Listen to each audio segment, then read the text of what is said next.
اور پھر جسٹس بابر ستار کے ساتھ سامنا ہوا تو انہوں نے خاصی سرزنش کی. انہوں نے کہا جی یہ درخواست تو جو آپ واپس لینے کی بات کر رہے ہیں, استدعا کر رہے ہیں, یہ درخواست تو آلریڈی ریجیکٹ کی جا چکی ہے, یہ تو مسترد ہو چکی ہے, تو پھر اب واپس کیوں نہ آپ کو توہین عدالت کا نوٹس کر دیں.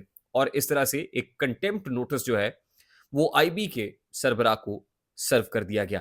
یہ اس سے بھی زیادہ انٹینسیفائڈ بات تھی. یعنی لاسٹ ہیئرنگ میں تو وہ صرف انڈیا دے رہے تھے کہ توہین عدالت بھی لگ سکتی ہے, نوٹس سرو ہو سکتا ہے, لیکن اب انہوں نے باقاعدہ یہ نوٹس سرو کر دیا ہے ڈی جی آئی بی کو. یہ بڑی معنی خیز بات ہے. انٹیلیجنس بیورو کے سربراہ کو نوٹس سرو کیا گیا ہے. اس سے ظاہر ہو رہا ہے کہ گیم یہاں بھی آن ہے. یعنی اسلام آباد ہائی کورٹ کے ججز بھی ڈٹے ہوئے ہیں, وہ تمام تر استعماری قوتوں کا سامنا کرنے کے لیے تیار ہیں, اور ان کے اگینسٹ جو ٹرولنگ ہے جسٹس بابر ستار کے, جسٹس محسن اختر کیانی کے, دیگر کے, وہ بھی ہو رہی ہے. یعنی دونوں طرف آگ برابر لگی ہوئی. یہ بھی معاملہ بڑا ہی شدت پکڑتا جا رہا ہے. اور ظاہر ہے آپ کو پتہ ہے کہ اس معاملے کے اوپر بھی سپریم کورٹ آف پاکستان کا جو ایک بینچ ہے, 6 رکنی لارجر بینچ, وہ اس کیس کی سماعت کر رہا ہے. یہاں پر بھی گیم آن ہے. اب اسٹیبلشمنٹ کا یا chief of the army staff جو لاسم منیر کا عمران خان سے جو پھڈا ہے, وہ ہر گزرتے دن کے ساتھ یوں لگتا ہے کہ اب اس کے اندر ایک ایسا سیل رواں آیا ہے, طوفان بپا ہوا ہے, ہنگامہ بپا ہوا ہے کہ ہر گزرتے دن کے ساتھ وہ شدت اختیار کر رہا ہے. عمران خان صاحب نے جو لاسم منیر سے متعلق جو کچھ کہا, انہوں نے سیدھے الفاظ میں کہا کہ اگر مجھے میری اہلیہ کو کچھ ہوا تو ذمہ دار آرمی چیف عاصم منیر صاحب ہوں گے.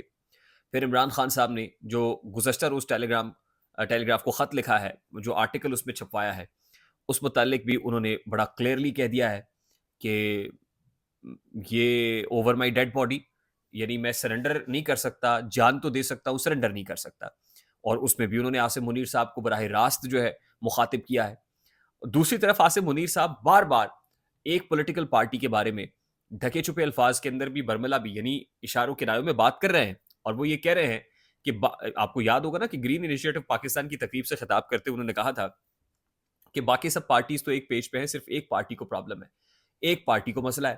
گزشتہ روز بھی انہوں نے یہ کہہ دیا کہ ہم تو آئینی حدود جانتے ہیں, باقی لوگوں سے بھی کہیں گے ذرا اپنی آئینی حدود کا بھی خیال رکھیں, نکل کر کریز سے نکل کر نہ کھیلیں, عاصم منیر صاحب نے کہا. اس کے بعد اسی شام کو لگتا ہے کہ یہ جو ٹیلی گراف ہے انہوں نے موقع کی مناسبت جانتے ہوئے خط یعنی آرٹیکل پبلش کر دیا. اب آپ کو یاد ہوگا کہ اکانومسٹ کے اندر بھی عمران خان صاحب کا ایک آرٹیکل آیا تھا, اور اس وقت خاصا شور بپا تھا کہ یہ کیسے لکھا گیا, جیل مینول کیا کہتا ہے, کیا کوئی قیدی اس طرح سے کسی عالمی جریدے میں کوئی آرٹیکل لکھ سکتا ہے. بہت بات ہوئی. اس وقت care taker information minister Murtaza Solangi صاحب تھے, جو کر سکتے تھے انہوں نے کیا, لیکن خط چھپا, آرٹیکل لگا, اور آرٹیکل کئی دنوں تک اکانومسٹ جو ہے وہ بار بار پن کرتا رہا. پن پوسٹ تھی اور اس کے ملینز آف ویوز ہو گئے. اس وقت chief of the army staff جو عاصم منیر نے لاہور میں, اسلام آباد میں معاف کیجیے گا, یونیورسٹی کے اسٹوڈنٹس کے ساتھ, مختلف یونیورسٹیز کے اسٹوڈنٹس تھے, وہ اکٹھے تھے, تو وہاں پر کہا تھا کہ بین الاقوامی جریدے میں کوئی بھی $5 لاکھ دے کے آرٹیکل لگوا سکتا ہے. یہ گارڈین اکانومسٹ کے اندر $5 لاکھ دے کے آپ آرٹیکل لگوا سکتے ہیں, تو اس لیے یہ کوئی بڑی بات نہیں ہے. وہاں پر بھی عاصم منیر صاحب نے اپنی جو تھاٹ ہے وہ دی.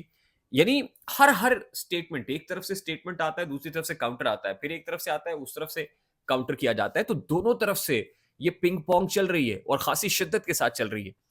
اب عمران خان صاحب کا عاصم منیر صاحب کے ساتھ پھڈا کیا ہے, یا وہ کیوں پسند نہیں کرتے, اس حوالے سے ان کے ماضی کے قریبی ساتھی اور اس وقت کیبنٹ کے ایک اہم منسٹر عبدالعلیم خان صاحب کی ایک آڈیو ہے, اور عبدالعلیم خان صاحب اس آڈیو کے اندر کسی سے بات کرتے ہوئے یہ کہتے ہیں کہ آپ کا فوج کے ساتھ بڑا تعلق ہے, فوج میں آپ کے بڑے گہرے مراسم ہیں, ذرا پتہ کیجئے کہ جنرل عاصم منیر صاحب کو عمران خان صاحب نے کیوں نکلوایا تھا.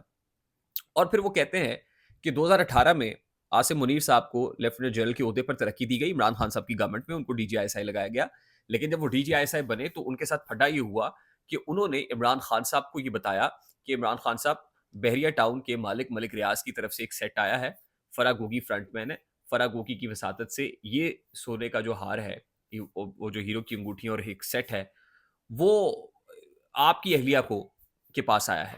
تو یہ ہمارے پکے سورسز, ہمارے پاس تو انفارمیشن انٹیلیجنس رپورٹ ہے, تو ذرا اس کو چیک کرائیں.